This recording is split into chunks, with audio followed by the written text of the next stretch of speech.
Hello students, today we are going to discuss about some general methods of purification of natural products, especially the separation by chromatographic techniques. So what is meant by chromatography? Chromatography is a method of separation in which components to be separated are distributed between two phases.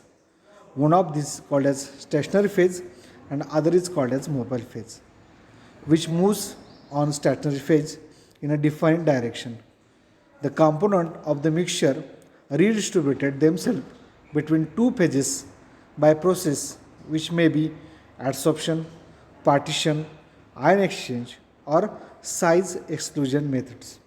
The stationary phase can be solid, liquid, and the mobile phase can be liquid, gas, or even supercritical fluids. So, friends, this is an illustration of chromatography. At the bottom, you can see that this is a mixture of three different components, that is the yellow, red, and blue. Now, this is a stationary phase which is in white color, and when we move the mobile phase which is in blue color, as the mobile phase moves, the components or the mixture components are separated according to their adsorption power. So friends, you can see that the blue one have high adsorption power, so it is not moving from the its place. But as you can see that the yellow have low adsorption power, or it is loosely absorbed on the stationary phase, it is moving faster. So as it is going from down to upwards, first the yellow is coming, then red, then black, and lastly the blue. This is the illustration of chromatography. So friends, these are the examples of chromatography, or I will say these are the type of chromatography mostly we can see. First one is thin layer chromatography, second is paper chromatography, and third one is column chromatography. The principle is same for all these three chromatographies. Also, we have ion exchange chromatography and size exclusion chromatography. So let's see one by one. So friends, on the basis of interaction of solute with the stationary phase, we have differentiated the chromatographies in these four types. First one is adsorption chromatography, second is partition chromatography, and third one is ion exchange chromatography, fourth one is size exclusion chromatography. So, adsorption chromatography. So, what is meant by adsorption? Adsorption chromatography is probably one of the oldest type of chromatography around the world. It utilizes a mobile liquid or gas phase that is adsorbed onto the surface of a stationary solid phase. The equilibration between the mobile and stationary phase accounts for the separation of two different solutes. So you can see here some of the solute is absorbed and other then will be deabsorbed. So friends, principle of the adsorption chromatography involves the competition of the component of sample mixture for active site on the absorbent. These active sites formed in the molecule due to cracks or edges. So according to adsorption chromatography, column chromatography, thin layer chromatography, and gas solid chromatography are the types. Let's see one by one. So what is meant by column chromatography? In a column, a mixture is applied to a solid support, and the separation is done with the adsorption principle. So friends, you can see here, this is a mixture on the top. I can say this is the image number 1, and this is a adsorbent. So as we move the solvent or mobile phase from top to bottom, slowly the mixture is coming down and we are separating it in different kinds of conical. So in first diagram you can see the first conical have some mixture, then second, and then third. This is how we are going to separate first, second, and third component from the column chromatography. So this is nice representation of column chromatography. We have mixture over here, and as we move the mobile phase, we are going to get the separation of these two different types of compounds. So first one is a green and second one is orange, or I will say yellow. So as we move the mobile phase from top to bottom, the green is coming first and is loosely absorbed on the solid support or stationary phase, and afterwards the yellow compound is separating. This is the way to separate natural product components by the column chromatography. So friends, next is thin layer chromatography.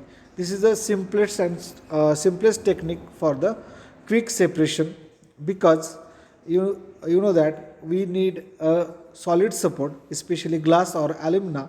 On that a silica coating is done, that is called as a solid, stationary phase, and this silica coated alumina plate are placed in the simple container which is contains the mobile phase, which moves this mixture in upward direction, and you can see that first this one is our spotted mixture, and then after that we get the separation.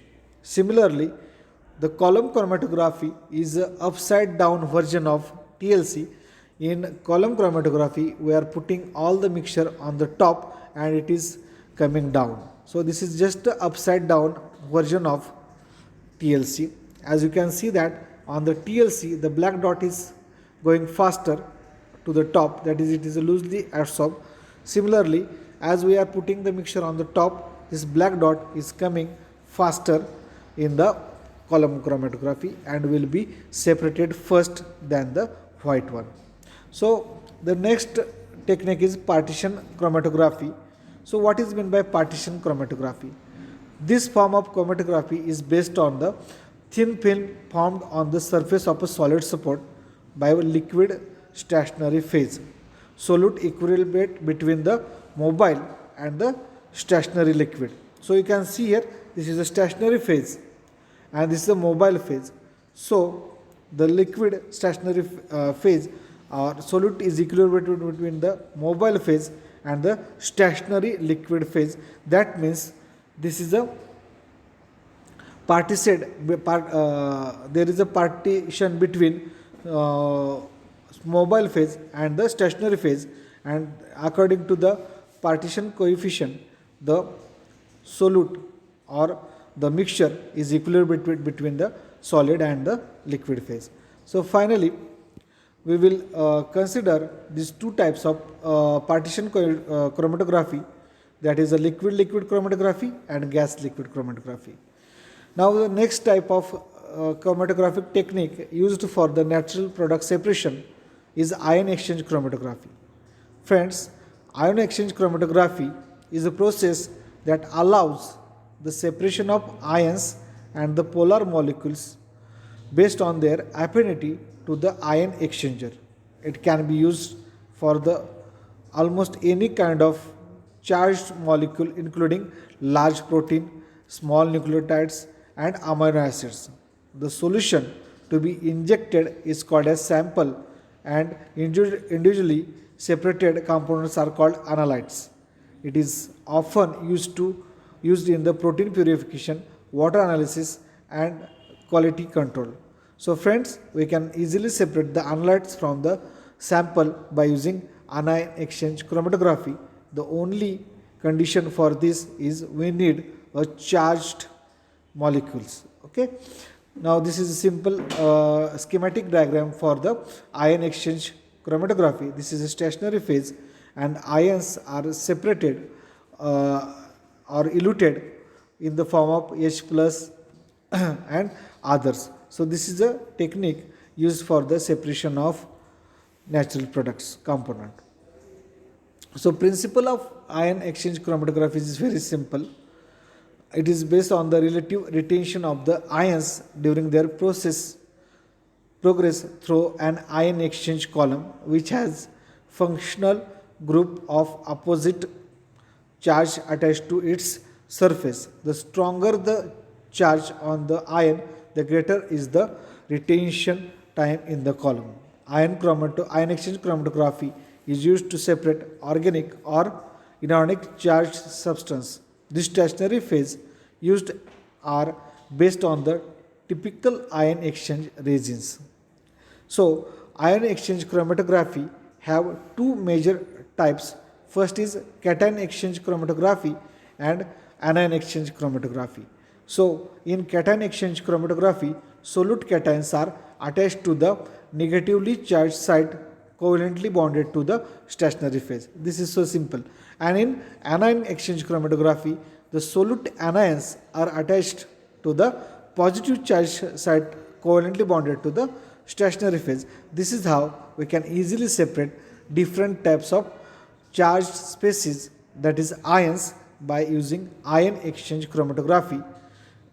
This is a principle or technique used for the separation of natural product components, especially the charged components. Now, the final type of chromatography is size exclusion chromatography. Size exclusion chromatography, represented as or abbreviated as SEC, is a chromatographic method in which molecules in a solution are separated by their size and in some cases molecular weight. It is usually applied to large molecules or macromolecule complexes such as proteins and industrial polymers, or even larger natural products also. Typically, when a aqueous solution is used to transport the sample through column, the technique is known as gel filtration chromatography. That means the size exclusion chromatography have the different types of chromatographies like gel filtration or gel permeation, permeation chromatography, which is used when an organic solvent is used as mobile phase. Friends, this is a schematic representation of size exclusion chromatography. The large particle cannot enter gel and are excluded. They have less volume to transverse and elute sooner. So, this is how we can separate or exclude the larger size molecules. So, it is called as size exclusion chromatography. Friends, this is the last part of my presentation, that is a HPLC. As we already studied HPLC in our previous courses, I just introduced briefly what is meant by HPLC. HPLC is high performance liquid chromatography. Firstly, it was said to be high pressure liquid chromatography, but now it is referred as high performance liquid chromatography. It is a technique in analytical chemistry used to separate the components in the mixture, to identify each component and to quantify each component. It relies on the pumps to pass the pressurized liquid solvent containing the sample mixture through a column filled with the solid absorbent material. Each component in the sample interacts slightly differently with the absorbent material, causing different flow rates for the different component and leading to the separation of the component as they flow out of the column. So friends, there are two different of HPLCs. As you can see that a simple analytical HPLC, as well as we can use a preparative HPLC and others. So these are the useful applications of HPLC in the natural product techniques. So friends, this is a schematic diagram of how the HPLC works. We have solvent, or I will say it's a mobile phase reservoir, the pumps, and when this pumps throws a solvent in a pressurized way, we are mixing a sample and which is passing through a HPLC column. After that, we get the separation and the detector detects the molecules or the components according to their retention time. So from the HPLC, we get retention time of each and every component, which is have unique retention time for each and every component. So according to retention time, we can easily identify the different types of component. So these all are about the separation techniques of natural products. Friends, I am referring these references for my slide preparation. So I request you to go through these nice books for the more details. Thank you very much for your attention.